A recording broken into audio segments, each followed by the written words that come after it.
नमस्कार, कैसे हो भाई सारे। देखो, आपके टेस्टों में कुछ क्वेश्चन थे जो आपको नहीं आए या फिर जो आपकी समस्याएं थी वो आपने जो भेजे थे, तो वो क्वेश्चन अपन इस श्रृंखला में कर रहे हैं। जो स्टार्टिंग के जो क्वेश्चन हैं वो इस प्रकार हैं, जैसे कि मैं आपको यहाँ पे एक क्वेश्चन करवा रहा हूँ जो जो प्रॉब्लम आई थी। ये देखो, एक ही क्वेश्चन था कि 2 की पावर x बराबर 3 की पावर y बराबर 6 की पावर माइनस z। ये माइनर टेस्ट फर्स्ट का क्वेश्चन है। वो क्या था, 2 की पावर x बराबर 3 की पावर y बराबर 6 की पावर माइनस जेड, और आपसे पूछा गया था 1/x plus 1/y plus 1/z बराबर क्या होगा, ये पूछा गया। तो जब भी ऐसा क्वेश्चन होता है ना, तो उसमें दो ही टाइप होते हैं। या तो होता है कि जब आधार बराबर कर सकें, और दूसरा होता है जब आधार बराबर ना कर सकें। ये दो टाइप के क्वेश्चन होते हैं यहाँ पे। तो देखो, यहाँ 2 3 6 आधार तो बराबर हो नहीं सकता, लेकिन हम एक चीज जानते हैं कि 6 बराबर क्या होता है, 2 गुणा 3। तो इसका मतलब कहीं ना कहीं हम 2 और 3 का मान निकाल लें और 6 के बराबर रख दे। तो यहाँ 2 3 और 6, यहाँ अगर तीनों की बात करें तो तीनों किसी के बराबर रख दिया और ये बराबर रखे के। ठीक है, अब के बराबर रख दिए तो मैं कहूं इसका मतलब 2 की पावर x बराबर भी क्या है के, 3 की पावर y बराबर भी क्या है के, और 6 की पावर माइनस z बराबर भी क्या है के। तो एक बात बताओ, इसका मतलब 2 बराबर क्या हो गया, के की पावर 1/x, पावर 1 में चली जाएगी। 3 बराबर क्या हो जाएगा, के की पावर 1/y। ऐसे 6 बराबर क्या हो जाएगा, के की पावर 1/-z, तो माइनस ऊपर लगाते हैं ये लोग। अब आप बताओ, 2 3 और 6 में क्या संबंध था, तो 2 गुणा 3 बराबर क्या होता है 6। ये लिख दिया संबंध। अब संबंध लिखा तो 2 का मान क्या है, के की पावर 1/x गुणा के की पावर 1/y बराबर के की पावर माइनस 1/z। अब बताओ, आधार समान है, गुणा में पावर जुड़ जाएंगी, तो के की पावर 1/x प्लस 1/y बराबर के की पावर माइनस 1/z। आधार बराबर है तो पावर बराबर, तो हम यहां डायरेक्ट लिखेंगे, तो 1/x प्लस 1/y बराबर माइनस का 1/z। ये इधर आ जाएगा, तो 1/x plus 1/y plus 1/z बराबर क्या होगा, 0। यही आपसे पूछा गया था भाई। ठीक है, तो ये आपका ऑप्शन ए है यहाँ पर। तो ये मैंने इसको डिटेल से लिख दिया है, आप इस चीज को देख सकते हो कि यहाँ देखो दो प्रकार मैंने बोले कि पहला आधार बराबर हो सकता है, दूसरा बराबर नहीं। आधार बराबर होता तो आधार बराबर पावर बराबर रख लेते, लेकिन यहाँ आधार बराबर नहीं होता तो आधार में कोई कोई संबंध जरूर होता है। जैसे मान लो 2 3 और 6 लिखता, तो 2 गुणा 3 बराबर 12 होता है, और फिर 2 और 3 और इनके मान निकाल के रखते तो वैल्यू आ जाती है। अगला देखो, यहां पर अगला कह रहा है, देखो 2 की पावर 250 कोमा 3 की पावर 150 कोमा 5 की पावर 100 4 की पावर 200, ये है। और कह रहा है इनमें सबसे छोटा कौन है। अब जब इतनी बड़ी बड़ी पावर होती हैं तो हम एक चीज देखते हैं कि कोई न कोई संख्या से ये सेम पावर कट रही होती है, यानी एचसीएफ लेते हैं पावर का और भाग देते हैं। तो यहां देखो 250 150 100 200, तो इनमें क्या सब में 50 कॉमन है, तो पावर में 50 का भाग देने पर, अब 50 का भाग दोगे तो यहां कितनी बार जाएगा, 5 बार, यहां कितनी बार जाएगा, 3 बार, यहां कितनी बार जाएगा, 2 बार, और यहां कितनी बार जाएगा, 4 बार। अब ये जो मान है ये आपको हल करने पड़ेंगे। अब देखो 2 की पावर 5 ये होता है 32, ये 27 है, ये 25 है। अब 4 की पावर 4, तो 4 गुणा 4 गुणा 4 गुणा 4, तो 16 गुणा 16 256। अब ये बताओ, अगर सबसे बड़ी पावर संख्या पूछता तो वो थी, सबसे छोटी पूछे ये यानी को किसकी बात हो रही है, इसकी, यानी 5 की पावर 100, तो सबसे छोटी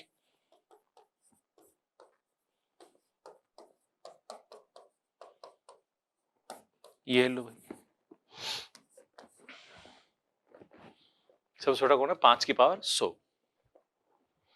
अगला देखो भाई, यहां पे कह रहा है यदि ए बी और सी में प्रत्येक शून्येतर, शून्येतर का मतलब है शून्य को छोड़कर है, तथा A plus B plus C बराबर 0 है, तो A square upon B C, देखो पूछा क्या है, A square upon B C plus B square upon C A plus C square upon A B, ये पूछा है। तो अगर ये पूछा तो मैं कहूं इसमें एलसीएम लें तो क्या आएगा, एबीसी। BC है, क्या बचा ए गुणा ए स्क्वायर तो क्या हो जाएगा ए का क्यूब, प्लस CA है, क्या बच गया B, तो B गुणा B स्क्वायर तो B का क्यूब, ऐसे ये क्या हो गया C का क्यूब, A का क्यूब प्लस B का क्यूब प्लस C का क्यूब। अब एक बात देखो, जब A plus B plus C बराबर 0 होता है ना, तो A cube plus B cube plus C cube minus 3ABC बराबर 0 लिखो, या फिर A cube plus B cube plus C cube बराबर 3ABC, ये होता है भाई। ठीक है, अब ये होता है तो मैं कहूं A cube plus B cube plus C cube क्या होता है 3ABC अपॉन ABC, तो ये तो कैंसिल हो गया, क्या बचा 3।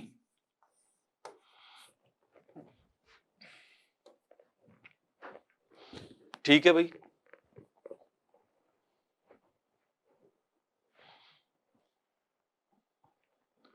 अगला देखो यहां पे कह रहे समबहुभुज का प्रत्येक अंतः कोण उसके बाह्य कोण के 8 गुणे से 18 डिग्री अधिक है, तो बहुभुज की कुल भुजाएं कितनी है। अब देखो बहुभुज में मैं किसी भी कहूं कि अंतः कोण इंटरनल एंगल और एक्सटर्नल एंगल की बात करूं, तो कह रहा है कि प्रत्येक अंतः कोण जो है बाह्य कोण का, तो बाह्य कोण x मान लिया, 8 गुणे से 18 ज्यादा, तो 8x प्लस 18, 8 गुणे से 18 ज्यादा है। ठीक है, अब आपको पता है कि कहीं भी जो बहुभुज का कोण होता है वहां पे एक तरफ अंतः कोण होता है, एक बाह्य कोण होता है। अंतः कोण और बाह्य कोण के योग की बात करें तो क्या होता है 180 डिग्री, तो इन दोनों का योग 180 है, तो जोड़ो 8x और x, 9x प्लस 18 बराबर 180, ये 18 माइनस हुए तो 9x बराबर 162, तो x बराबर भाई 9 का भाग जाएगा तो कितना है 18, x का मान 18 है, मतलब इंटरनल एंगल जो है वो कितना है 18, और एक्सटर्नल एंगल वो 18, और इंटरनल एंगल की बात करें तो 18 गुणा 8 प्लस 18 ये 162 डिग्री।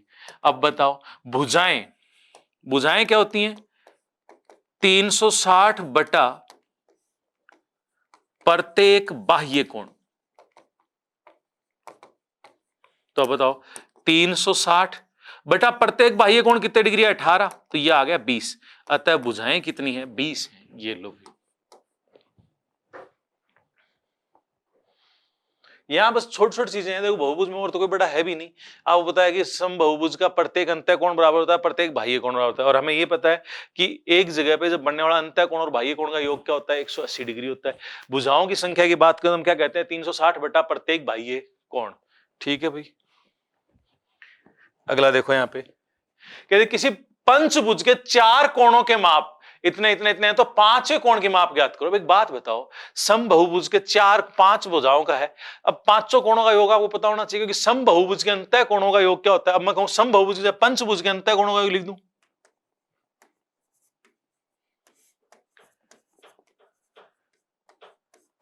अंतः कोणों का योग,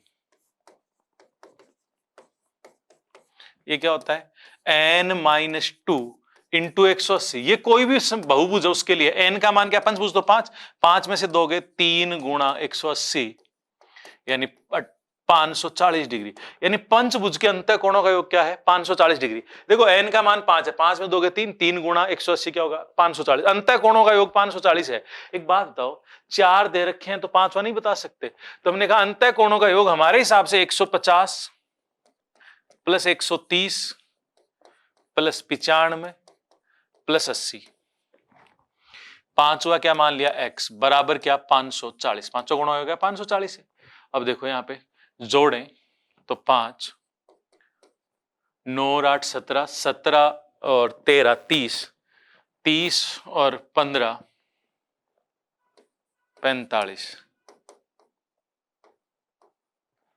तो x बराबर 540 माइनस 455, तो यहां x बराबर आ गया 85 डिग्री।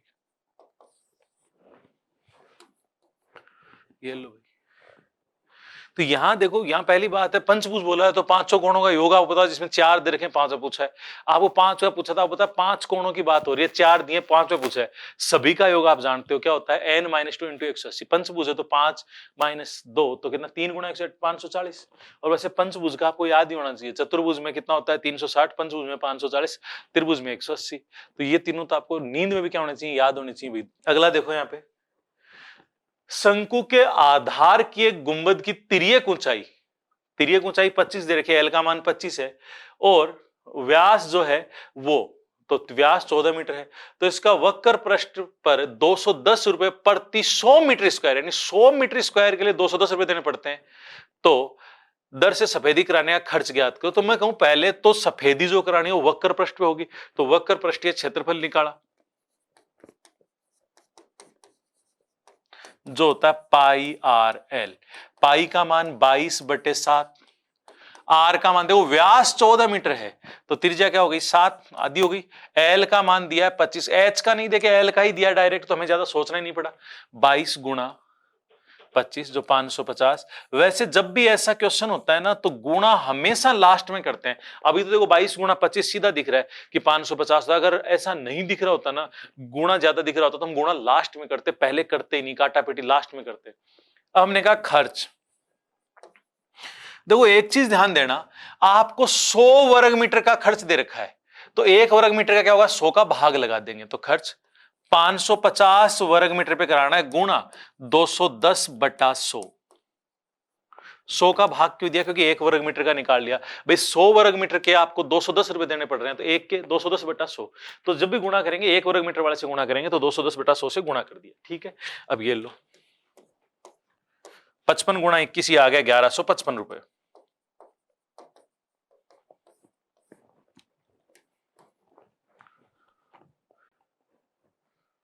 जहां तक मेरा मानना हो गया होगा भी ये। अगला देखो, पृथ्वी में ये एक मान दे रखा है किलोमीटर क्यूब में समुद्री जल है, इसका मानक रूप है। तो मानक रूप जब भी लिखते हैं ना तो एक अंक के बाद जैसे अपन क्या लगाते हैं, पॉइंट लगाते हैं। ठीक है ना, जैसे कि मानक रूप में लिखेंगे c गुणा 10 की पावर n, ऐसे लिखते हैं। अब c का जो मान है ना वो 1 से 10 के बीच में होना चाहिए, 1 से 10 के बीच में, इससे बड़ा नहीं होना चाहिए। मतलब ये देखो कि हम यहां पर सदैव एक अंक के बाद पॉइंट लगाते हैं, ये ध्यान रख लो कि ये जो इतना सारा लिखा हुआ है ना, अब आप इसमें से देख लो। पहली चीज तो यहां या तो वो हल करने की जरूरत ही नहीं है, ये एक ही मान है आपके पास। ठीक है, यहां एक ही मान है c गुणा 10 की पावर n। c का मान क्या होता है 1 से 10 के मध्य या 0 से 10 के मध्य लोगे आप। ठीक है, अब यहां पे 0 से 10 के मध्य नहीं लगे कि 1 से बड़ा, आप हमेशा एक अंक के बाद पॉइंट लगाओ, ये समझ जाओ आप इस बात को। कि मान लो ये भी होता ना 0.968 ऐसे, तो हम 9.68 गुणा 10 की पावर माइनस में जो लगाना है वो लगाते हैं। ठीक है, तो यहां इसको हल करने के लिए आपको हमेशा ध्यान रखना है कि पहली चीज तो एक अंक के बाद ही पॉइंट लगाएंगे, ना उससे कम ना उससे ज्यादा, ना उससे कम ना उससे ज्यादा। बाकी बाद में देखेंगे क्या करना है क्या नहीं करना। अब देखो यहां पर यहां पहली चीज तो आपका देखते उत्तर आ गया कि एक अंक के बाद पॉइंट यही है। ठीक है, दूसरी चीज जैसे आपने लिखा कि ये है 1 3 5 3। ठीक है, अब आप एक बात बताओ, अगर मुझे यहां पॉइंट लगाना है तो इसके बाद कितने होंगे 1 2 3 4 5 6 7 8 9, यानी मैंने 9 जीरो का भाग दिया है। ठीक है, तभी तो ये पॉइंट लगा होगा। तो इसका मतलब मैं गुणा भी कर दूं 10 की पावर किससे 9 से। अब इसके जीरो तो हटा देते हैं, 1.353 गुणा 10 की पावर 9, क्योंकि दशमलव के बाद जीरो का कोई महत्व नहीं रहता। तो ये आ गया, तो ये देखो ये रहा अपने पास। और सीधा सीधा अब जैसे ऐसे ऑप्शन दिखे ना तो आप सीधा सीधा लिखोगे कि मानक रूप में एक अंक के बाद क्या लगाते हैं, दशमलव लगाते हैं। एक अंक के बाद क्या लगाते हैं, दशमलव लगाते हैं। अभी आपने देखा होगा कि जैसे मैंने एक चीज लिखी थी यहाँ पे कि जैसे मान लो ये लिखा हुआ है 0.00968, ये लिख दिया। अब कह दिया इसका मानक रूप बताओ। अब यहां सी का मान, और वो भी एक अंक के बाद दशमलव आएगा। अब ये एक अंक के बाद दशमलव यहाँ तो बहुत पहले आ रखा है भाई। सी का मान हमने क्या कहा 1 और 10 के बीच में होना चाहिए। अब 1 से भाई लेंगे तो 1 से 10 तक, 1 से 9 तक होगा भाई। 0 से बड़ा और 10 से छोटा लेंगे तो 1 2 3 4 5 6 7 8 9 यही हो सकता है। अब यहां अपन बात करें कि यहां अगर एक अंक के बाद अगर दशमलव लगाएं इनमें से, तो ये 9 के बाद दशमलव आएगा। किसके बाद आएगा, 9 के बाद दशमलव आएगा। अब 9 के बाद दशमलव आए तो आप एक चीज, तो पहले तो आप इसको हटा लो दशमलव को, तो बट्टे में 1 2 3 4 5, मैं लिखूं क्या था 0.00968। अब हटाया तो कितने जीरो आएंगे 1 2 3 4 5, लगा दिया। ठीक है, अब एक बात बताओ, मुझे यहां दशमलव लगाना है, कहां पर, यहां पर। ठीक है। तो मैं अगर मैं 2 जीरो हटा के यहां दशमलव लगा दूं तो काम चल जाएगा। तो 9.68 बटे 1000, तो ये क्या हो जाएगा 9.68 गुणा 10 की पावर -3, ये 10 की पावर 3 है नीचे, ऊपर जाएगा 10 की पावर -3। दूसरी चीज अगर मैं सीधा लिखूं इस चीज को तो आप देखो क्या लिख सकते हो कि ये पॉइंट आगे खिसका दिया 9.68 गुणा 10 की पावर। अब आगे खिसकाया है ना, तो आप देखो कि जितना आगे खिसकाया उतनी पावर माइनस में कर दो। कितना आगे खिसकाया 1 2 3, तो 3 पावर माइनस हो जाएगी। तो ये जब जब दशमलव में कोई आ जाए तो, वरना ऐसा सीधा है। तो आप एक बात बताओ, यहां हमें दशमलव यहां लगाना है, तो 1 2 3 4 5 6 7 8 9 अंकों के पहले दशमलव लगाना है ना, तो 10 की पावर 9 लगा दो बस, ठीक है। बाकी का 1.53। और ये ध्यान रखना है कि यहां एक अंक के बाद दशमलव लगाएंगे, अंक एक अंक के बाद, अंक कौन सा होना चाहिए 1 2 3 4 5 6 7 8 9 इनमें, ठीक है ना। तो एक अंक के बाद दशमलव लगाते हैं, इसीलिए हम कहते हैं कि जैसे एक अंक के बाद दशमलव गया तो एक से बड़ा ही मान आ जाएगा, 1 पॉइंट कुछ आ जाएगा, 1 point 2 point 3 point 4 point 5 point 6 point. तो सी का जो मान है वो 1 से 10 के बीच में ही लेते हैं, ये ध्यान रखना आप लोग यहाँ पे। और वैसे सीधा सीधा ध्यान रखोगे कि एक अंक के बाद दशमलव लगाएंगे, ठीक है। तो ये देखो यहाँ एक अंक के बाद पहले इसमें था, इसमें हमने कहा कि ये 9 के बाद आएगा एक अंक, तो अपने जीरो को अंक में काउंट नहीं करेंगे यहाँ पे सीधा अंकों पे जाएंगे, तो 1 2 3 4 5 7 8 9 को ही काउंट करेंगे। तो एक के बाद दशमलव, तो 9 के बाद दशमलव लगना चाहिए, तो 3 आगे खिसकेगा, तो 10 की पावर -3, सीधा सीधा। उधर खिसका रहे हैं तो -3, इधर खिसका रहे हैं तो प्लस में आ जाएगी पावर, बस। तो ऐसे में ज्यादा देखने की जरूरत नहीं, वो इसलिए बता दिया कि जब बाई चांस ये डाउट आया तो वैसे में भी आ सकता है।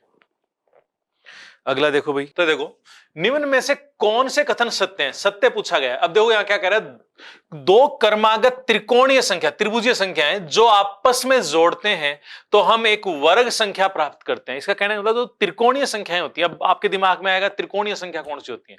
अब त्रिकोणीय त्रिभुजीय संख्या इनको कहा जाता है। देखो वैसे मैं बना के बताता हूं कैसे दिया जाता है ये, फिर इसमें अगली बार एक एक्स्ट्रा यानी 2 जुड़ जाएगा, अगली संख्या जुड़ती जाती है और कुछ नहीं। इसमें समकोण त्रिभुज बनाते हैं ऐसे, क्योंकि एक एक बढ़ेगा तो त्रिभुज में कोई दिक्कत नहीं आएगी बढ़ने में। देखो ये क्या है, 1 और 2 के 3, 3 और 3 6। अब देखो इस बार कितने जुड़ेंगे 4, तो 6 4 10।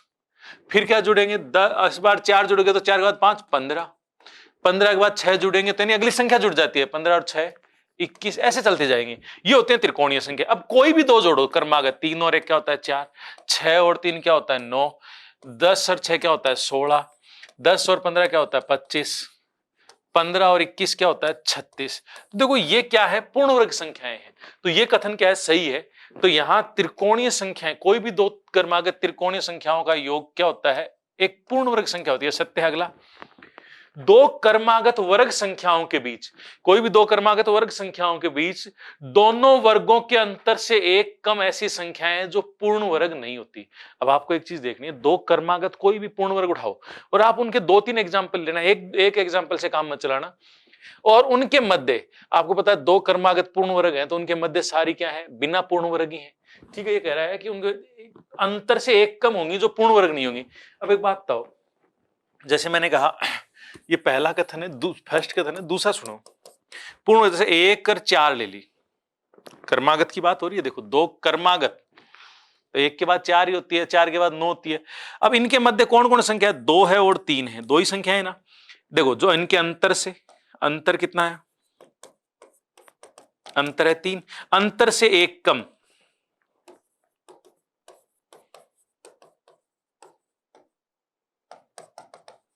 तो 2 हैं कि नहीं है, आपने कहा जैसे 9 और 16 ले लिया, कोई जरूरत थोड़ी 4 और 9 और 16 ले लिया।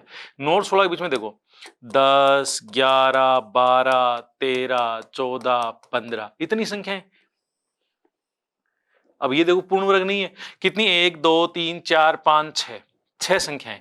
तो इन दोनों का अंतर देखो 16 - 9, ये अंतर है, अंतर से एक कम, तो 16 में से 9 गए 7, 7 में से 1 गया 6, ये लो, है कि नहीं है। तो ये भी सत्य। और वैसे भी एक बात बताओ, 2 संख्याओं के बीच कितनी संख्या होती है, उनके अंतर से एक कम ही होती है। अब 2 क्रमागत पूर्ण वर्ग लिए, उनके बीच में बची हुई सारी संख्या क्या है, बिना पूर्ण वर्ग ही है, और वो कितनी होती है, 2 संख्याओं के बीच में हमेशा संख्याएं होती हैं, उन दोनों के अंतर से एक कम होती है। तो वो सही कह रहा है, उसमें कोई गलत नहीं है। तो ये भी क्या है, सत्य है। अगला देखो, यदि एक संख्या वर्ग संख्या है तो वह 1 से प्रारंभ होने वाली क्रमागत विषम संख्याओं का योग होगा। अब एक बात बताओ, क्रमागत विषम संख्या, एक से शुरू होने वाले क्रमागत विषम संख्याओं का योग सदैव एक पूर्ण वर्ग संख्या होती है। इसने उसको उल्टा बोल दिया कि एक पूर्ण वर्ग संख्या है, ठीक है, जैसे 3 का वर्ग है, तो वो एक से शुरू होने वाले क्रमागत विषम संख्याओं के योग के रूप में हो सकता है ना, आराम से। मान 3 का योग 9 है, तो आप 3 का वर्ग 9 है, तो आप एक बात बताओ, पहली 3 विषम संख्याओं का जोड़ देखो, 1 3 5 9 ही होता है। तो प्रथम n विषम संख्याओं का योग n स्क्वायर होता है, और मैं यही कहूं कि n स्क्वायर है जो प्रथम n विषम संख्याओं का, तो बात तो एक ही है ना। तो ये भी क्या है, सत्य। तो यहां तीनों ही सत्य हैं, 1 2 3 तीनों ही सत्य हैं। अगला देखो कथन, निम्न में से कौन सा कथन असत्य? इस बार ध्यान रखना, क्या छांटना? असत्य। एक परिमेय संख्या का दशमलव प्रसार या तो शांत होता है या अन्वसानी आवर्ती, अन्वसानी कहा जाता है अशांत को, अशांत आवर्ती। तो ये सही है कि दशमलव आपको पता है कितने प्रकार का होता है, मैं लिख देता हूं यहां पे। दशमलव जो है वो 2 प्रकार का है, शांत और अशांत। अशांत को अन्वसानी कहा उसने। अशांत में भी एक तो होता है आवर्ती, एक होता है अनावर्ती, आवर्ती और अनावर्ती। अब ये देखो, शांत होता है ये परिमेय होता है, आवर्ती अशांत ये भी परिमेय होता है, और अनावर्ती अशांत दशमलव ये अपरिमेय होता है। अब उसको अन्वसानी कह दो चाहे। अब एक बात बताओ, क्या कह रहा है, एक परिमेय संख्या का दशमलव प्रसार या तो शांत होगा या अन्वसानी आवर्ती होगा, ये तो सत्य है। अगला देखो, वह संख्या जिसका दशमलव प्रसार शांत या अन्वसानी आवर्ती एक परिमेय संख्या, ये तो इसी का उल्टा लिख रखा है, ये भी सही है। एक अपरिमेय संख्या का दशमलव प्रसार अन्वसानी अनावर्ती होता है, ठीक है। विलोमतः यह वह संख्या जिसका दशमलव प्रसार अनावर्ती होता है, अनावर्ती अशांत होता है, अपरिमेय होती है। तो ये तो बात एक ही है ना। तो ये कथन भी क्या है, सत्य है। तीनों कथन सत्य हैं। और इसने क्या पूछा, असत्य, तो इनमें से कोई असत्य नहीं है। तो ये कहेंगे इनमें से कोई नहीं, इनमें से कोई भी असत्य नहीं है। अगला देखो भाई, यहां पे हम बात करें, क्या कह रहा है, यदि दिए गए रेखीय समीकरण a1x plus b1y plus c1 बराबर 0 और a2x plus b2y plus c2 बराबर 0 एक रेखीय समीकरण युग्म को प्रदर्शित करते हैं, तो उत्पन्न निम्न स्थितियों से सत्य है। अब जो कह रहा है a1 अपॉन a2 बराबर b1 अपॉन b2, इस स्थिति में रेखीय समीकरण युग्म संगत होंगे। अब पहली बात तो ये संगत और असंगत की बात करते हैं कि संगत किसको कह रहा है और असंगत किसको कह रहा है। देखो, संगत वो होते हैं दो रेखाएं जब आपस में प्रतिच्छेद करती हैं, या दो रेखाएं जिनके अगर कोई भी बिंदु कॉमन है ना, कॉमन उभयनिष्ठ जब बिंदु होते हैं ना, तो वो रेखाएं कहलाती हैं संगत हैं। उनके हल क्या कहलाते हैं, संगत हल कहलाते हैं। अब संगत हल इसका मतलब कौन कौन से होंगे, या तो होंगे प्रतिच्छेद करेंगी तो, या संपाती होंगी तो। संपाती होंगी तो आपको पता सारे बिंदु उभयनिष्ठ संगत है। लेकिन अगर समांतर है, समांतर तो कोई हल नहीं, कोई हल नहीं मतलब कोई उभयनिष्ठ बिंदु नहीं, इसका मतलब संगत नहीं है। तो आपको देखना, आप देखो, अगर मैं इसको साफ साफ लिखूं तो आप ये कह सकते हो a1x plus b1y plus c1 बराबर 0, a2x plus b2y plus c2 बराबर 0। यहां हम शर्त लिखें, यहां हम हल लिखें, यहां रेखाएं लिखें, और ये संगत असंगत सामने लिख देते हैं।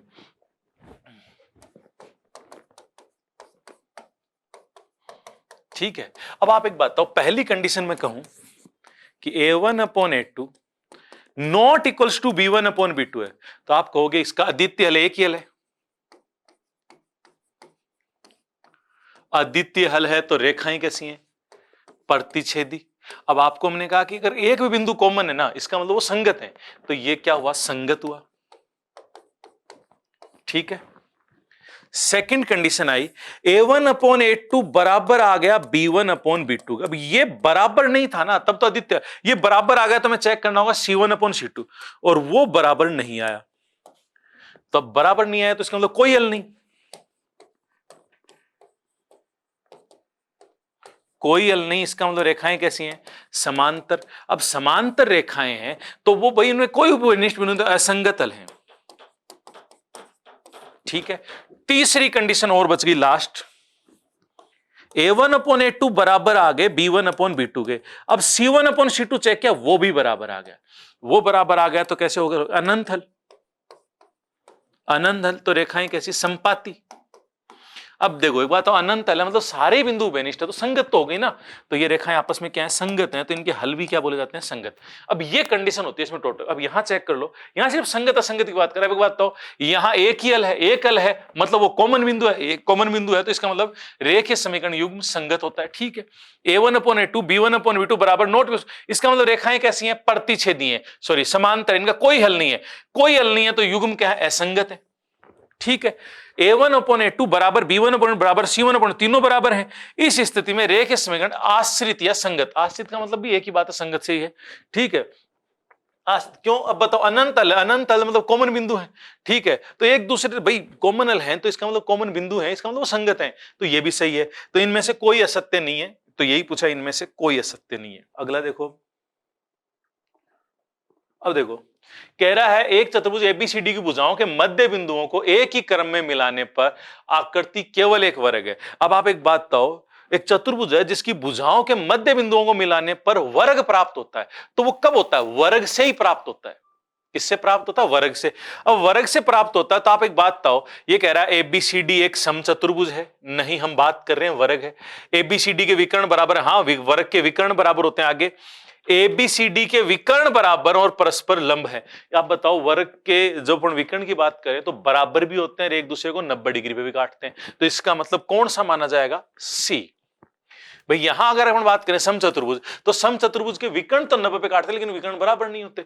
ठीक है, एबीसीडी एक विकर्ण बराबर है, विकर्ण तो इसके बराबर मान ली, लेकिन क्या पता इसमें 90 डिग्री काटे या ना काटे। तो हमें यहां दोनों चीज मिल गई, क्योंकि वर्ग भुजाओं के मध्य बिंदुओं को मिलाने पर वर्ग तभी प्राप्त होगा जब मुख्य चतुर्भुज एबीसीडी क्या है, वर्ग है, और वर्ग है इसका मतलब उसके विकर्ण बराबर भी और 90 डिग्री पे भी काट रहे हैं। ठीक है भाई, यदि बहुपद बहुपद दिया हमें, कह रहा है को x³ - x से विभाजित करने पर शेषफल gx प्राप्त होता है, तो g10 का मान ज्ञात करो। तो पहली चीज तो हमें gx का मान निकालना है कि gx x के पदों में क्या आएगा, फिर जो भी आएगा वहां पे x जगह में क्या 10 रखना है, 10 रखना है, और जो मान आएगा वो मान हमसे पूछा है।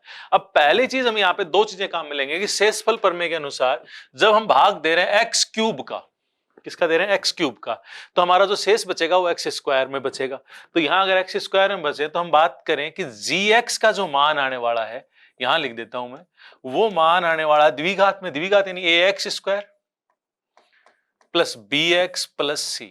ठीक है, ये आपके दिमाग में रहना चाहिए कि हमारा जो gx जो आने वाला है वो किस में आने वाला है, ax² plus bx plus c, इस पदों में आना। अब एबीसी के मान चाहिए, एबीसी के मान चाहिए, तो एक बात बताओ, हमने क्या कहा कि जैसे शेषफल में कहते हैं कि जिसका भाग दिया जाना होता है उसे 0 के बराबर रखते हैं, वहां से x के मान निकालते हैं, और वो x के मान बहुपद में रखने पर हमारा क्या प्राप्त हो जाएगा, शेषफल प्राप्त हो जाएगा।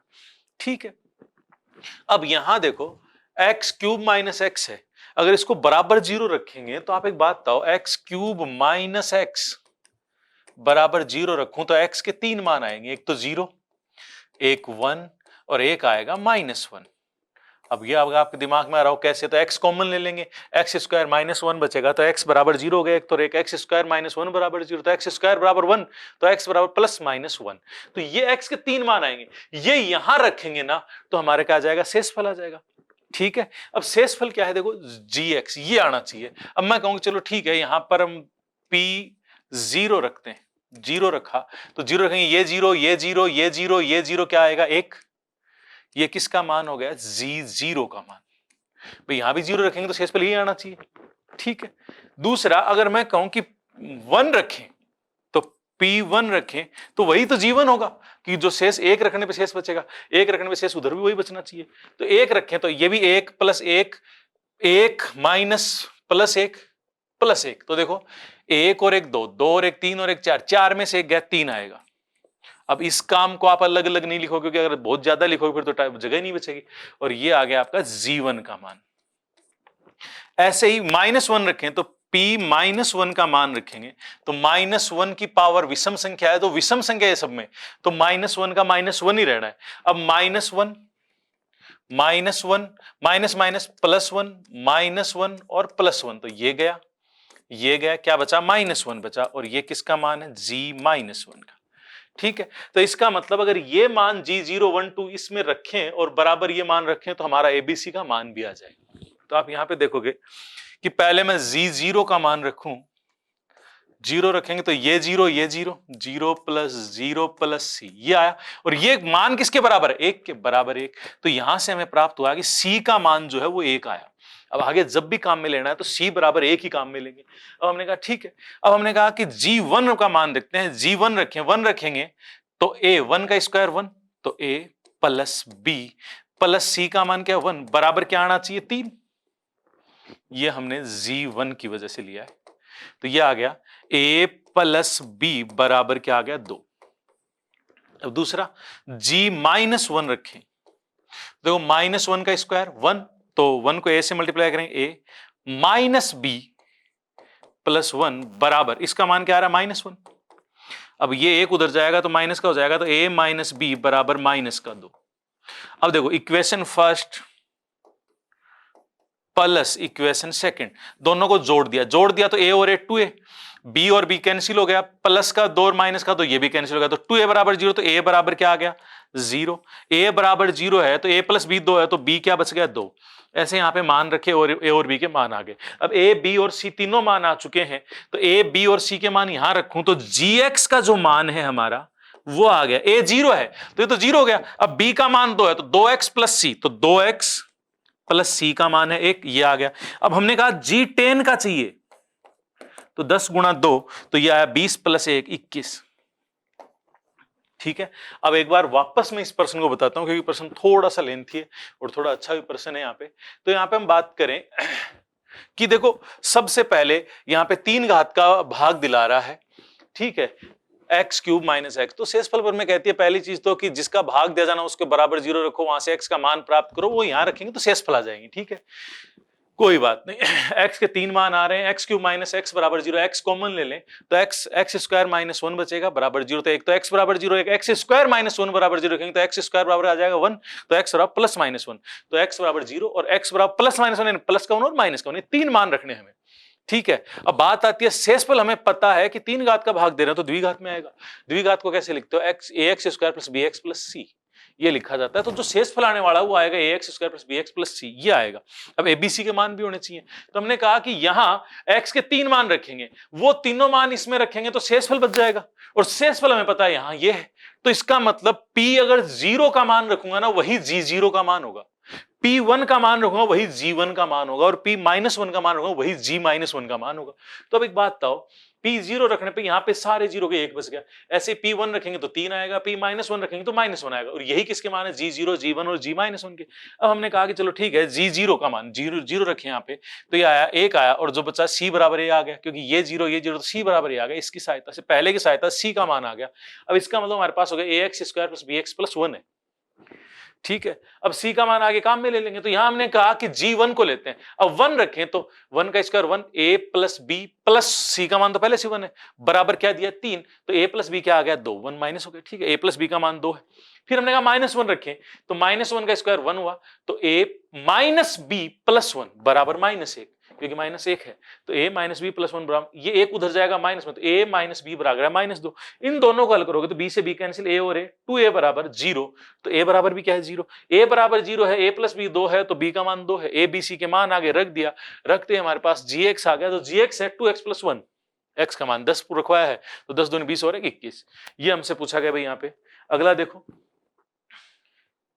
कहा है कि 3 वर्त जिनमें प्रत्येक की त्रिज्या 3.5 सेंटीमीटर है, कोई इस प्रकार रखा जाता है कि प्रत्येक वर्त अन्य 2 वर्तों को स्पर्श करता है, इनके मध्य के रिक्त भाग का क्षेत्रफल। अब मैं एक चीज आपसे यहां पे कहूं कि जब भी ऐसा कहा हो कि 3 वर्त एक दूसरे को अंतः स्पर्श करते हैं, ठीक है, क्या करते हैं? अंतः स्पर्श करते हैं, तो उनके मध्य के परिबद्ध भाग का क्षेत्रफल, तो आपका काम होना चाहिए यहाँ पे सीधा, क्षेत्रफल जो होता है परिबद्ध भाग का वो होता है R square under root 3 minus π/2। ठीक है, ये अभी मैं आपको ये बता दूंगा कि आया कैसे, लेकिन ये आपको सीधा याद होना, परिबद्ध भाग का क्षेत्रफल।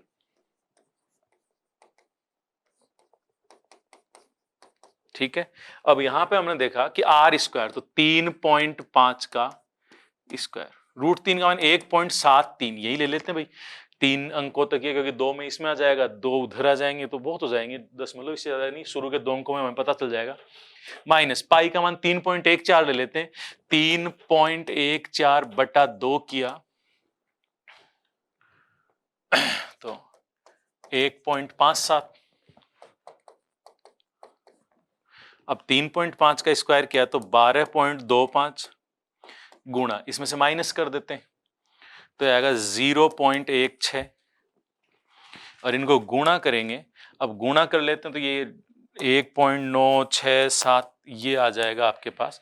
तो ये यहाँ पे है 1.96 आएगा, 1.96 इसमें गुणा करेंगे तो आगे 0 आ रहा है, तो 1.96 हमारे पास यहीं आ रहा है और कहीं नहीं आ रहा। अब बात आती है ये आया कैसे ऊपर वाला, ये ऊपर वाला कैसे आया, उसके लिए मैं आपको पूरा डिटेल से इसको एक बार बता रहा हूं, पर आपको इतना ज्यादा उसमें नहीं, ये आपको फॉर्मूला याद होना चाहिए क्योंकि कैलकुलेशन में काम आता है। अब देखो यहां हम बात करें कि जैसे 3 वर्त हैं समान त्रिज्या के, ये लो, प्रत्येक अन्य 2 को स्पर्श करता है, तो इनके मध्य के परिबद्ध भाग का क्षेत्रफल आपसे पूछा गया है। आप एक बात तो, परिबद्ध भाग का मतलब ये जो दिख रहा है ना, ये हिस्सा, ये आपसे पूछ रहा है, ठीक है, ये परिबद्ध भाग है। मैं आपसे कहूं कि यहां इनके केंद्रों को मिला दें अपन,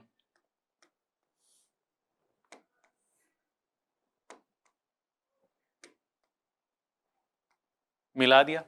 अब केंद्रों को मिलाया, जैसे ये आर है, ये आर है, ये आर है, ये बताओ ये क्या बना, समबाहु त्रिभुज। समबाहु त्रिभुज में से तीनों त्रिज्या खंड घटा दें तो क्या बचेगा, परिबद्ध भाग का क्षेत्रफल। तो यहां पे हम लिखेंगे परिबद्ध भाग का क्षेत्रफल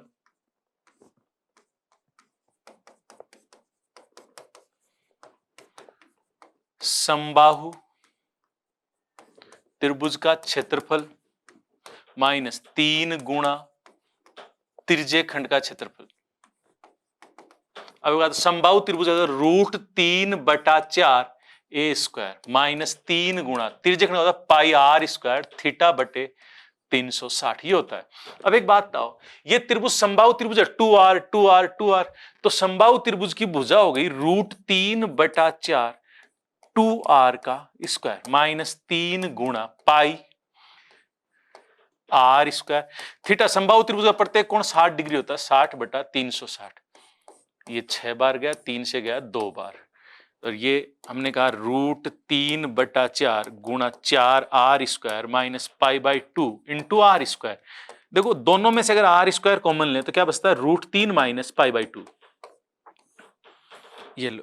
अब ये चीज आप बार बार कभी भी एग्जाम में नहीं लिखोगे, आप सीधा लिखोगे कि जब 3 वर्त एक दूसरे को इस प्रकार स्पर्श करते हैं कि प्रत्येक अन्य 2 को छुए तो उनके मध्य के परिबद्ध भाग का क्षेत्रफल आर स्क्वायर ब्रैकेट में √3 माइनस पाई/2, ठीक है। और अगर 4 होते हैं ना तो 6/7 आर स्क्वायर।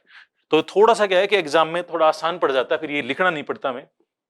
अगला देखो, किसी वर्त के अंतर्गत एक वर्ग बना हुआ है तथा उसी त्रिज्या के अर्धवर्त के अंतर्गत एक बड़े से बड़ा वर्ग बना हुआ, दोनों वर्गों के क्षेत्रफलों का अनुपात ज्ञात करो। देखो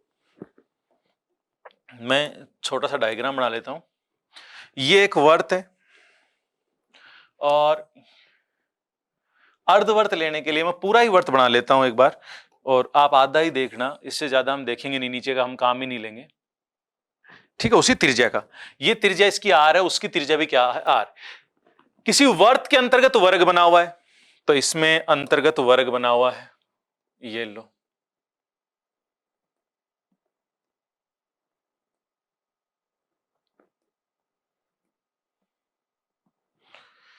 और दूसरा कह रहा है उसी त्रिज्या के अर्धवर्त के अंतर्गत एक बड़े से बड़ा वर्ग बना हुआ है, ये लो, ये बना हुआ है, ठीक है। अब कह रहा है दोनों वर्गों के क्षेत्रफलों के मध्य अनुपात। अब एक बात बताओ, वर्ग का क्षेत्रफल होता है भुजा स्क्वायर या विकर्ण दिया हुआ तो विकर्ण स्क्वायर बटा 2, जब अंतर बना हुआ है तो ये विकर्ण जो है विकर्ण बराबर 2r, तो वर्ग का क्षेत्रफल आप जानते हो विकर्ण का स्क्वायर बटा 2, तो 2r का स्क्वायर बटा 2, तो 4r स्क्वायर बटा 2, तो 2r स्क्वायर, ये इसका हो गया, ठीक है। इधर हम बात करें तो आप एक बात बताओ, ये इसके केंद्र से इसको मिलाता हूं तो ये r होगा, आप एक बात बताओ, ये ए है, ये भी ए है, तो ये a/2 ही होगा, केंद्र बीचों बीच होगा, वरना बड़े से बड़ा नहीं बनेगा। तो एक बात बताओ, वर्ग का चलो भुजा स्क्वायर, यहां से आप क्या ए स्क्वायर का मान निकाल सकते हो? ए स्क्वायर, आप ए स्क्वायर की बात करूं तो मैं कहूं कि ये वर्ग का कोण 90 डिग्री है, तो ये क्या बन गया? समकोण त्रिभुज। समकोण त्रिभुज का आधार स्क्वायर प्लस लंब स्क्वायर बराबर कर्ण स्क्वायर। तो आधार स्क्वायर a/2 का स्क्वायर प्लस लंब स्क्वायर ए स्क्वायर बराबर कर्ण स्क्वायर। तो ये क्या हुआ?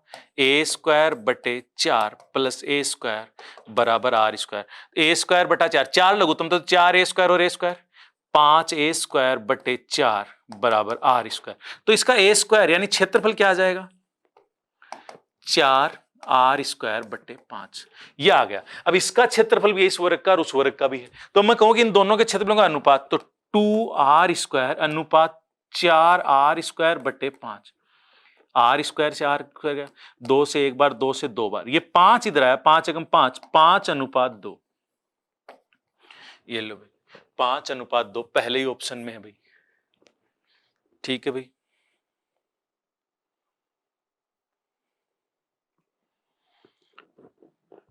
अगला देखो भाई, यहां पे किसी भवन का ऊपरी भाग अर्धगोलाकार है। भाई ऊपरी भाग जो भवन का अर्धगोलाकार है, अर्धगोला है, इस पर पेंट किया जाना है, तो इस अर्धगोले के आधार की परिधि 17.6 मीटर है, तो 5 रुपए प्रति 100 सेंटीमीटर स्क्वायर, सेंटीमीटर स्क्वायर में देना की दर से इसे पेंट कराने का खर्च ज्ञात करो। तो एक बात बताओ, वही पहली चीज तो इस 100 का 5 में भाग देंगे, 100/5 प्रति सेंटीमीटर स्क्वायर की दर से भाग रुपए लगेंगे, और इसको भी सेंटीमीटर मतलब मीटर को सेंटीमीटर बदलते हैं, तो किससे गुणा करते हैं? 100 से। 100 से गुणा करेंगे तो 1760 सेंटीमीटर।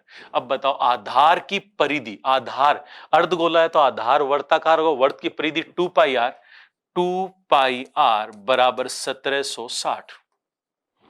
तो देखो 2 से काट दूं, पाई का मान 22/7 गुणा आर बराबर 880, आर बराबर 7 चौक 28, 280 सेंटीमीटर। ठीक है।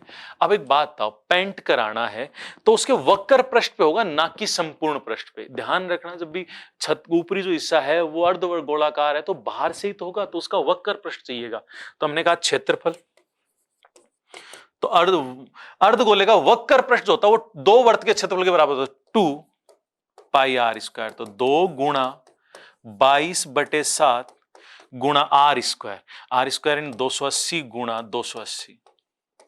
ठीक है। अब देखो, ज्यादा गुणा भी नहीं करेंगे, हमने कहा अब खर्च की बात करें तो 2 गुणा 22 गुणा 40 गुणा 280, ये तो क्षेत्रफल है।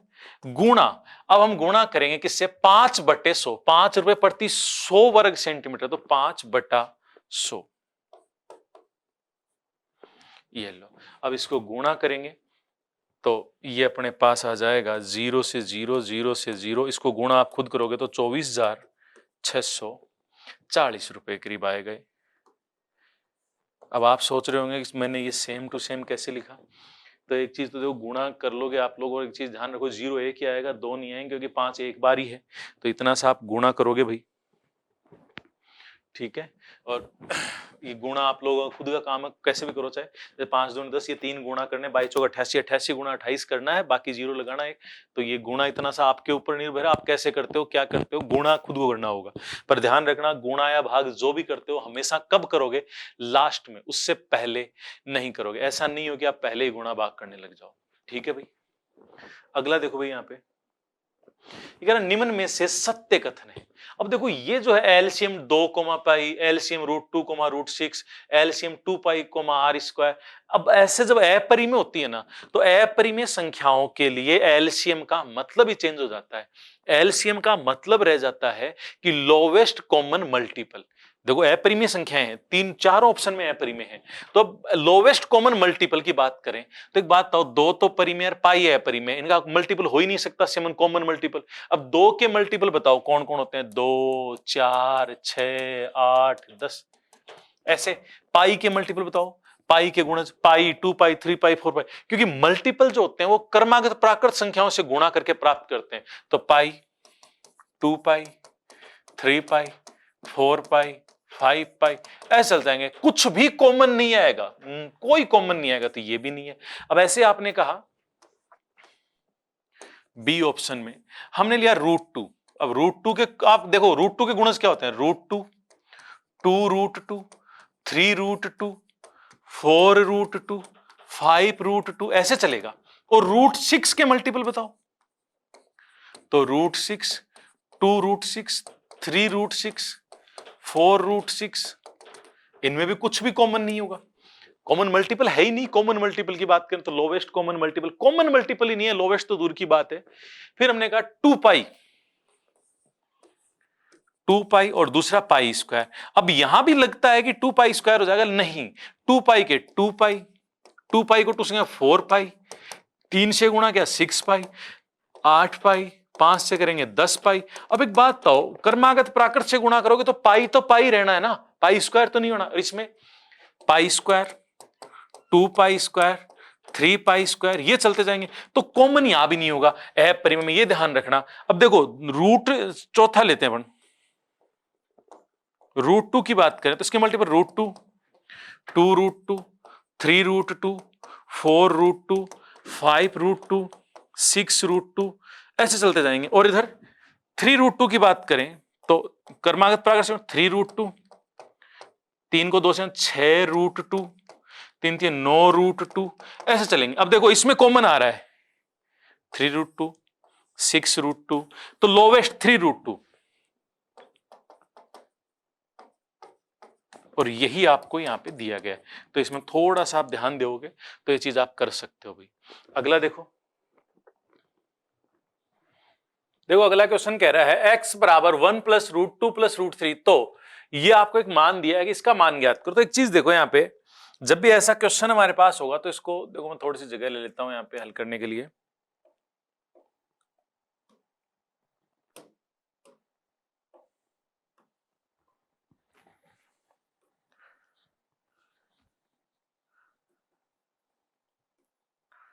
थोड़ा सा ध्यान से समझना होगा आपको इस क्वेश्चन को, कि पहली चीज तो देखो पावर 4 तक जा रहा है। पावर 4 तक जाने का मतलब कहीं न कहीं स्क्वायर का स्क्वायर हो रहा है भाई। यहां पे आप देखोगे तो पावर 4 आ रही है, तो इसका मतलब स्क्वायर करने के बाद पुनः क्या करना पड़ रहा है, स्क्वायर करना पड़ रहा है। चलो देखते हैं। तो अगर मैं दोनों तरफ स्क्वायर करूं तो डायरेक्ट स्क्वायर करने पे तो आपको पता है इधर 3 पद आ रहे हैं, तो मैं एक काम करता हूं, x - 1 इधर ले आता हूं, बराबर √2 + √3। अब दोनों तरफ स्क्वायर कर सकते हैं बड़ा बड़ा आराम से। तो यहां हम दोनों तरफ स्क्वायर करें तो देखो x² + 1 - 2x, a - b का whole square, a² + b² - 2ab बराबर a² + b²। तो ये क्या हो गया, 2 + 3 + 2 गुणा √2ab, तो √2 × √3 क्या है, √6। ये हो गया। आप देखो x² - 2x, प्लस का 1 है और ये 5 में इधर ले आऊं, 5 इधर ले आए तो 5 इधर ले आए तो माइनस के क्या हो जाएंगे 4, बराबर 2√6। ठीक है। अभी देखो हमारे पास एक मान आ गया यहां पे कि x² - 2x - 4 बराबर 2√6। देखो ये इसलिए लिखा है क्योंकि 2√6, 6√6, 3√6 ये हमारे ऑप्शन में आ रहा है। ठीक है, तो हमने इसको अलग लिख दिया एक बार कि भाई ये मान आ रहा है हमारे पास। अब हम एक काम करते हैं, पावर 4 के लिए पुनः स्क्वायर करना पड़ेगा, तो पुनः स्क्वायर यहीं से कर देते हैं अपन। दोनों तरफ स्क्वायर कर दिया, दोनों तरफ स्क्वायर, ये मैं मान लू a और ये मान लिया b। ये जो पार्ट है ये क्या माना a और ये क्या माना b। a - b का होल स्क्वायर, तो क्या होता है a² मतलब इसका भी स्क्वायर। अब आप एक चीज सोचो, यहां थोड़ा सा कैलकुलेशन अगर आप जितना कम लिखोगे ना उतना आपके लिए फायदा है। इसलिए देखो a² तो इसका स्क्वायर करें, चलो मैं लिख ही देता हूं वरना फिर आप में से काफी फिर से कहेंगे डाउट है, प्लस b² तो 4 का स्क्वायर 16 माइनस 2ab तो 2 गुणा 4 तो 8, x² - 2x बराबर 2 का स्क्वायर 4 गुणा 6, 6 चौक 24। ये आ गया a - b का होल स्क्वायर तो हो गया a² + b² तो 2x का स्क्वायर करेंगे तो 4x² माइनस 2ab, तो माइनस 2 गुणा 2 4x³। ये 24 को भी इधर ले आऊं तो माइनस में आ जाएंगे, वो बाद में ले आते हैं, plus 16 minus 8x² plus 16x minus 24 बराबर 0। अब देखो एक समीकरण यहां बन गया है हमारे पास, x की पावर 4 माइनस 4x³। अब स्क्वायर देखो, माइनस के 8x² प्लस के 4x, तो माइनस के 4x²। x वाले पद की बात करें तो 16x, और देखो प्लस के 16 माइनस के 24, तो माइनस के 8 बराबर 0। अब एक समीकरण हमारे पास ये आ गया। अब हमारे पास दो समीकरण आ गए, पावर 4 भी है, पावर 2 भी है। हमें जो पूछा उस पर गौर करते हैं, क्या वो डायरेक्ट आ रहा है x की पावर 4, यहां 2x की पावर 4 है, ठीक है, इसका डबल है, तो 4 की जगह क्या 8 है, 4 की जगह क्या है 5 है, 4 का डबल तो 8 होता, 16 का डबल तो 32 होता, 8 का डबल तो 16 होता, यहां 28 है। तो मैं एक काम करता हूं, इसको एक बार लिखते हैं यहां पे कि पर्सन में जो है ना वो हमें दिया गया है 2x की power 4 minus 8x³ minus 5x² plus 26x minus 28। ये पूछा है हमसे, ये पूछा तो एक बात, तो इसका डबल है, इसका डबल है, इसका डबल कितना होता, तो आपने कहा एक काम करते हैं, इसको लिख लेते हैं, इसका डबल होता माइनस 8x²। इसका मतलब माइनस के 3 बढ़ा दिए तो प्लस के 3 लिखने पड़ेंगे हमें, तो वो हम लास्ट में लिख देते हैं कि ये लो 3x², ठीक है। 16 का डबल 32 होता, इसने पूछा 26, तो मैंने लिखा 32 तो लिख लिया, लेकिन 26 में से 32 किया 26 से, तो 6 ज्यादा लिखा है ना, तो माइनस 6x कम कर दिया, अभी भी 26 ही रखा हुआ है। 28 8 दूनी 16 होता माइनस के, अभी भी माइनस के कितने बचे हुए 12, तो माइनस के 12। ये लो, ये पूरा, अब वो वहां पे लिखा है, मैं उसको उठा के यहां ले आऊं या वहीं रहने देते हैं, चलो। अब देखो इसको ये लिख सकते हैं, आप देखो गौर करोगे तो सेम चीज है, 2x की पावर 4 8x³, ये देखो 8x² प्लस के 3x² माइनस के 8x², तो क्या 5x², ठीक है। 32x माइनस के 6x, क्या बचे 26x माइनस के 16 और माइनस 28, ठीक है, सेम चीज है, कोई अलग नहीं। अब ये बताओ इसमें 2 कॉमन ले लो, क्या बचेगा, x की power 4 minus 4x³ minus 4x² plus 16x minus 8।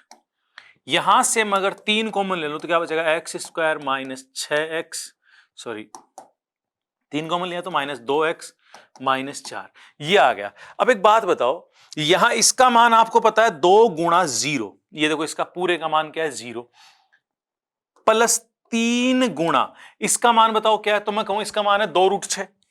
देखो ये x² माइनस 2x माइनस 4, इसका 2√6। अब ये तो 0 रह गए, 3 गुणा 2 तो 6√6 आ गया हमारा आंसर, ये रहा, कितना आ गया 6√6। ये हमारा आंसर यहां पे आ गया, यानी स्क्वायर किया, फिर जो दिया था वो बनाया हमने और इसका आंसर हमारे को प्राप्त हो गया। अगला जो क्वेश्चन हमारे पास आया था वो आया कि जैसे आपको दिया a² प्लस 1 बराबर a, क्या दिया गया है, a² प्लस 1 बराबर a, तो a की पावर 12 प्लस a की पावर 6 प्लस 1, इसका मान क्या होगा, ये हमें दिया गया है। अब एक चीज बताओ यहां पे, अब मैं कहूं कि a की पावर 12 प्लस a की पावर 6 ये हमें चाहिए, तो ये चाहिए, तो एक बात दाना यहां पे, अगर आपके पास a की क्यूब या a की पावर 6 का मान है तो हम ज्ञात कर सकते हैं, क्योंकि a का क्यूब पता है तो हम सारे रखेंगे तो मान आ जाएगा। तो ऐसे में पहली चीज देखो हमें दिया क्या गया है, तो मैं इस a को भी इधर ले आऊं तो क्या दिया है, a² माइनस a प्लस 1 बराबर 0, ये दिया गया आपको। अब ये दिया गया है तो मैं अपने पास a³, ऐसे में क्या होता है, a³ का मान या तो +1 होता है या -1 होता है, कन्फर्म है कि ऐसे में यही चीजें हमारे काम आती है, और ये एक प्रकार से फॉर्मूले का प्रयोग है। जैसे मैं कहूं a³ प्लस 1 का क्यूब, a³ प्लस b³ का फॉर्मूला लगाऊं तो क्या होगा, a plus b a² minus ab, तो माइनस ab दोनों गुणा करेंगे तो माइनस a ही आएगा, प्लस b², तो b² 1 का स्क्वायर 1। अब ये आ गया। अब एक बात बताओ, इसका मान आपको क्या दिया, 0 दिया। अगर मैं ये लिखूं तो इसका मान बताओ a³ प्लस 1 बराबर 0 को किसी से गुणा करेंगे क्या आएगा, 0। तो बताओ a³ का मान क्या आया, तो वो आया माइनस का 1। और दूसरी चीज सुनना, अगर यहां भी प्लस हो, ये इधर प्लस का होता तो यहां रखते a क्यूब माइनस 1 का क्यूब, फिर चेक करते तो वो प्लस में आता, उसका मान 0। तो ये दो मान हो सकते हैं, यहां पे ध्यान रखने योग्य बात है, इतना ही ध्यान रखना है। अब a क्यूब का मान क्या है? -1। आपसे क्या पूछा? a की पावर 12 प्लस a की पावर 6 प्लस 1। अब बताओ a की पावर 12 को मैं कहूं 3 गुणा 4, 6 को क्या लिखूं? 3 गुणा 2। अब एक बात बताओ, -1 की पावर 4 तो क्या हो जाएगा? 1 ही हो जाएगा, प्लस -1 की पावर 2 तो ये भी 1 प्लस 1 प्लस 1 कितना आया? 3। तो यहां पे हमारे पास इसका आंसर आएगा 3। ये इस प्रकार से था कि a की पावर 12, a की पावर 6 ऐसा मान पूछा है, तो हमें ध्यान रखना है कि a के क्यूब का मान याद ध्यान हो। और इसमें एक प्रकार से जैसे ये दिया था ना a square minus a plus 1, तो आपको ध्यान देना है कि कहीं a cube plus b cube का फॉर्मूला बन रहा है, वो भी किसका? a क्यूब प्लस 1 का या a क्यूब माइनस 1 का, ठीक है। और इतना थोड़ा सा आप जैसे प्रैक्टिस करते हो तो दिमाग में आता है, यहां प्लस होगा ना तो a क्यूब माइनस 1 का क्यूब, वो फॉर्मूला देखेंगे। अगर यहां माइनस है तो a क्यूब प्लस 1 का क्यूब, ये देखेंगे, ठीक है भाई। अगला देखो, अगला जो क्वेश्चन है कि निम्न में से कौन सी आकृतियों में कोण ए व बी आसन कोण है। अब पहली चीज तो बात आती है, आसन कोण जो होते हैं वो कौन से होते हैं। अब आसन कोण की जब बात करते हैं तो आसन कोण 3 पॉइंट आपको ध्यान रखना है। कोई भी आसन कोण की जब बात आएगी तो 3 बिंदु आपको ध्यान रखनी है कि ऐसे 2 कोण जिनका शीर्ष बिंदु उभयनिष्ठ। पहला क्या? शीर्ष बिंदु उभयनिष्ठ हो, ठीक है। दूसरा, एक भुजा उभयनिष्ठ होगी। दोनों कोणों में, भाई इस कोण में 2 भुजा, इस कोण में 2 भुजा, इन दोनों कोणों की एक भुजा उभयनिष्ठ होगी। एक भुजा उभयनिष्ठ हो।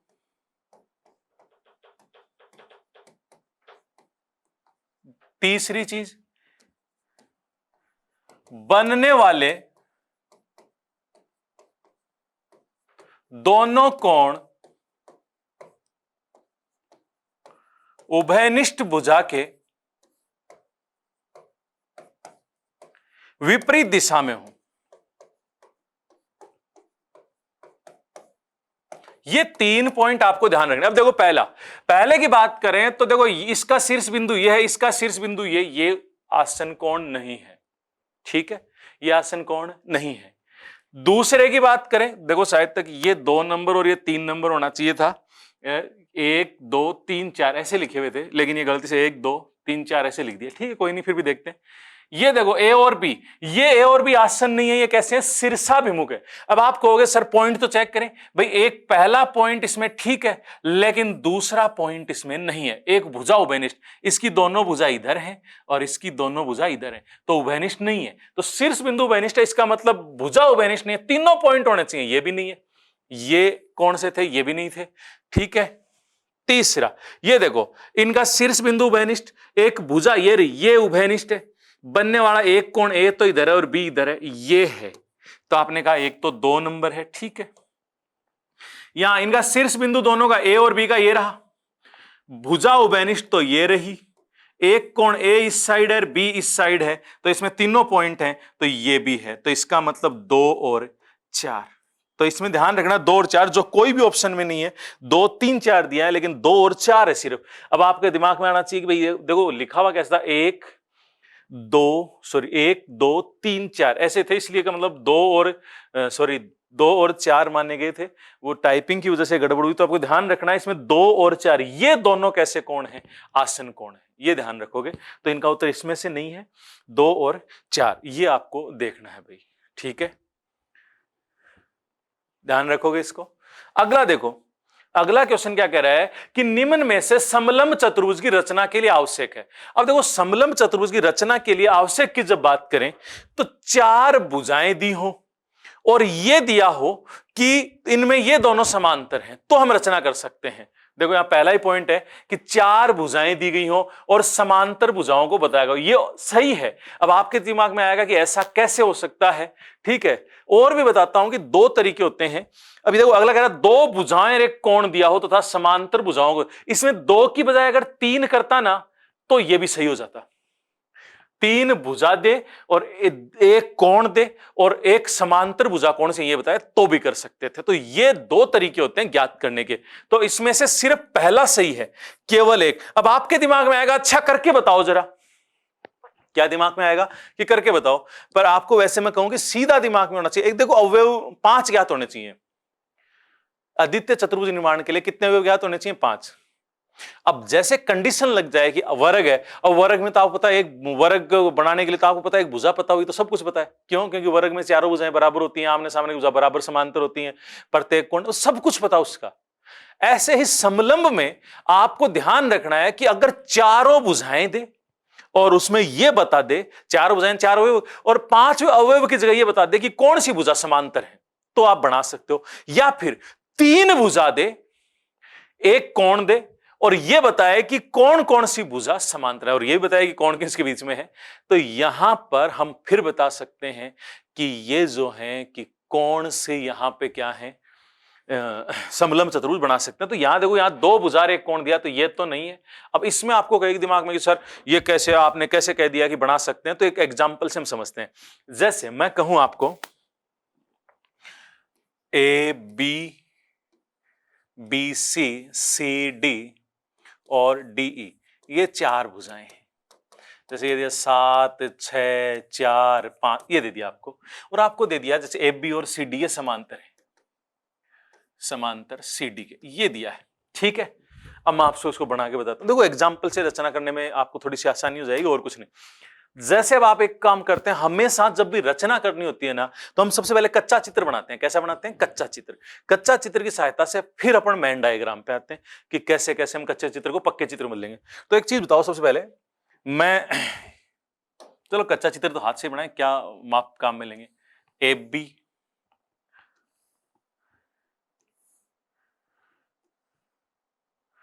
ए बी सी डी, ये ले लिया। ए बी कितना है? 7, बी सी कितना है? 6, सी डी कितना है? 4, और ये क्या है? 5, ठीक है।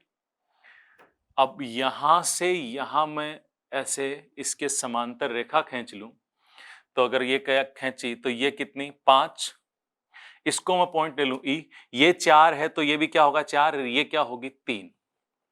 ये हमने कच्चा चित्र बना लिया, और इसकी सहायता से अब हम क्या करेंगे, यहां से अब हम यहां की जो डायग्राम है कच्चे चित्र, इसकी सहायता से आप समलंब चतुर्भुज बनाएंगे। तो आपके दिमाग में आएगा अच्छा बनाते हैं। सबसे पहले हमने ए बी खींचा, जैसे ए बी खींचा तो ए बी, ये आपने खींचा 7 सेंटीमीटर। अब आपने माप लिया, ये 4 सेंटीमीटर पे यहां पर एक पॉइंट डाल दिया ई, यहां कितने सेंटीमीटर बच गया? 3 सेंटीमीटर, ठीक है, कोई दिक्कत नहीं। अब एक बात बताओ, यहां से यहां कितना है? 5, और यहां से यहां कितना है? 6। तो मैं यहां से एक तो 5 सेंटीमीटर का चाप भरूं, यहां से 6, ऐसे चाप भरा, तो ये इधर से चाप कहीं ना कहीं काटेंगे। भाई ये देखो, यहां से कितने सेंटीमीटर का चाप भरा? 5, और यहां से कितना? 6। तो ये तो 5 सेंटीमीटर का और ये 6 सेंटीमीटर का चाप जहां काटेंगे वो बिंदु क्या है? सी। वैसे इसको मिलाने की जरूरत नहीं थी इतनी, ये त्रिभुज बन जाता। वैसे इसको चाहे ना मिलाओ, आप जहां काटता है, जैसे मैं कहूं कि यहां काटा, तो आपने ये अपने बिंदु मिला लिया, क्योंकि इसकी तो जरूरत ही नहीं है ना समलंब में, ठीक है। अब एक बात बताओ, ये अपने पास आ गया 6 सेंटीमीटर, ठीक है। अब हमें चाप भरना है, यहां से चाप भरेंगे 4 सेंटीमीटर का और यहां से भरेंगे 5। तो यहां से चाप भर के ऐसे काटा, यहां से चाप भर के ऐसे, यहां से 5 सेंटीमीटर का और यहां से 4 सेंटीमीटर का, जहां काटेगा वहां हम मिला दें, ऐसे मिलाया, और ये मिलाने पर ये सी बिंदु था, ये कौन सा? डी। हमारा समलंब चतुर्भुज क्या हो गया? प्राप्त हो गया। अब देखो यहाँ पे ये 4 सेंटीमीटर और ये कितना? 5 सेंटीमीटर, ठीक है। बाकी और कुछ बना क्या? नहीं बना। तो यहां हमारे पास समलंब चतुर्भुज बना सकते हैं। तो एक चीज ध्यान रखोगे, समलंब चतुर्भुज बनाने के लिए आपको क्या होने चाहिए? 4 भुजाएं दी गई और पता होना चाहिए समांतर भुजाएं कौन सी हैं, यानी केवल फर्स्ट है वो सही है। अगर इसको सही करवाना होता तो हमें कहते कि 3 भुजाएं देता, ठीक है ना, पर अभी ये तो एक ही है, ये दूसरा सही नहीं है, इससे बनेगा नहीं, इसलिए सिर्फ केवल पहला सही है। अगला देखो भाई, कह रहा है दिए गए चित्र में ओ वर्त का केंद्र है, ठीक है, ओ वर्त का केंद्र है। कह रहा है बी डी सी 42 है, ठीक है, ये भी ठीक है।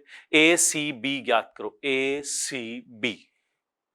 तो पहली चीज ए सी तो दिख रहा है, बी नहीं दिख रहा, तो ये लो इसको मिला दिया। अब हमारे पास आ गया कि हमें ये कोण पूछा है। ठीक है, आप एक बात बताओ, बी और सी चाप से ये बन रहा है 42, तो बी और सी से ये बन रहा है, किसी चाप द्वारा परिधि के एक तरफ बने कोण क्या होते हैं? समान, तो ये भी 42। ठीक है, ये व्यास है एसी, वो केंद्र है ना, तो केंद्र से जब गुजरता तो व्यास है, तो ये कितना होगा? व्यास द्वारा परिधि पर बना कोण समकोण होता है, ये आपसे पूछा है थीटा। तो क्या आया? 42 प्लस 90 प्लस थीटा बराबर 180, क्योंकि त्रिभुज के तीनों कोणों में क्या होता है? 180 होता है। ठीक है, तो ये हम जोड़ें इसको, 132 प्लस थीटा बराबर 180, ये 132 माइनस हुआ तो थीटा बराबर 132 माइनस करेंगे तो आएगा 48 डिग्री। ये लो,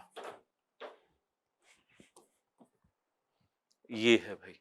यहां पे आपको पहले थोड़ा सा देखना था कि यहां जैसे पूछा है ए सी बी, तो बी ये मिला हुआ नहीं था, तो ए सी बी इसको मिलाया, ये थीटा पूछा है। अब आपने देखा बी और सी चाप द्वारा ये 42 है, तो ये भी क्या होगा? 42 होगा। ठीक है, ये 42 आ गया। फिर इस त्रिभुज देखो, ये व्यास है, क्योंकि केंद्र से गुजर रहा है ना व्यास, व्यास द्वारा परिधि पर बना कोण समकोण होता है। ये 90, ये 42, तो ये थीटा, ये पूछा है। इन तीनों का त्रिभुज के तीनों कोणों में क्या होता है? 180 डिग्री।